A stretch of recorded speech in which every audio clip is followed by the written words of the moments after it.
Check out these two new M18 fuel braking die grinders from Milwaukee. The most notable difference in these two different die grinders is the sliding switch or the dead man's paddle switch, but there's a lot more to talk about, so let's unpack that. With the slide switch, you turn it on and you're off to work. It almost instantly reaches the top speed, 27,000 RPM. It's really great for bulk material removal. Well, the Deadman Paddle Assist model has a lower top speed of 20,000 RPM, but it does have a variable speed dial, so you can dial it all the way down to 8,000 RPM. And that lower RPM on the Deadman Paddle Switch means it's got a bit more torque, able to do up to a 3-inch grinding wheel or stone, whereas the smaller slide switch has a max size of 2-inch for wheel or stone. It's also got one key, so you can monitor and track the tool from the One Key app on your phone.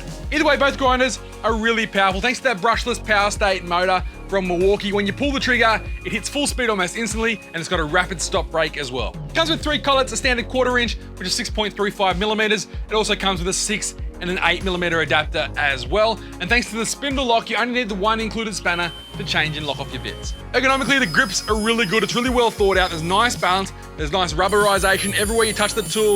And thanks to these grips, you got good control and leverage for bulk material removal as well. And while the business end's removing material, down the base of the handle is the air intake. There's some removable filters there, so you can easily pull them off, clean them off, and get yourself back to work without any debris ending up inside your grinder.